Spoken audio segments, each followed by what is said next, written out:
Welcome to the Memorizing Tarot Cards podcast, your 3-minute lessons on learning and memorizing each card using symbolism.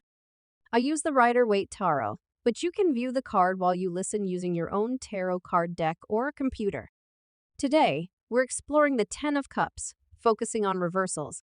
Let's start with the divine meaning of the card, and then its meaning when reversed. The Ten of Cups upright is a card of emotional fulfillment, happiness, and harmony, particularly in family and relationships. It's about finding joy in deep emotional connections, achieving unity, and aligning with your ideal vision of happiness. When reversed, it suggests that this emotional fulfillment may be out of reach or that there are unresolved relationship tensions. The reversed Ten of Cups often indicates a situation where you had high expectations for happiness. Still, things aren't turning out the way you envisioned. It can signal disharmony within a family or a relationship, disappointment in emotional connections, or unmet desires for the perfect life. So what does that mean when we see the Ten of Cups reversed in a reading? When the Ten of Cups reversed appears in a reading, it's often a sign that you must address emotional discord.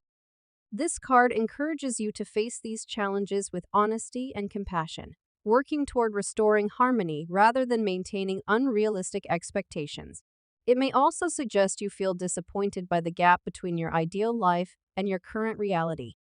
The reversed Ten of Cups reminds you that perfection is an illusion, and it's important to find contentment in the small moments of joy and connection that exist, even when things aren't perfect. So, how do you memorize this reversed meaning of the card? I find myself tying the card to a personal experience, which helps me remember it. For example, my reversed Ten of Cups moment was coming to terms with the illusion of perfection. In my e-commerce business, I felt this constant pressure that I wasn't doing enough. I wasn't doing well enough for the amount of effort I put into the business. What multiplied this feeling was that the people I networked with seemed to be doing much better than I was.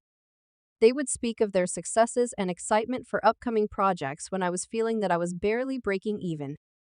As I spent more time in some of these networking groups and became friends with some of the ladies, the truth came out through more heart-based conversations. They were just as afraid as I was. Some were doing better than me, and others were struggling because they didn't have a day job to keep the money coming in.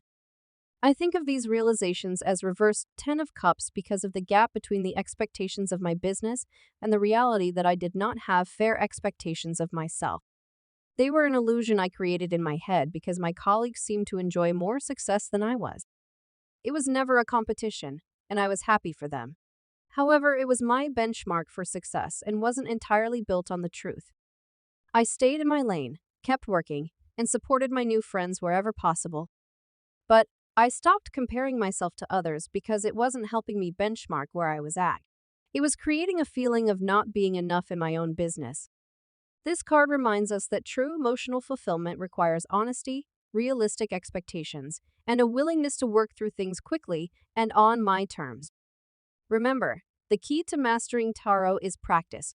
As you listen to these 3-minute lessons, the card symbolism will become more ingrained in your memory. Thank you for tuning in. Keep practicing and join us for more 3-minute lessons to memorize more cards. Your dedication will surely pay off.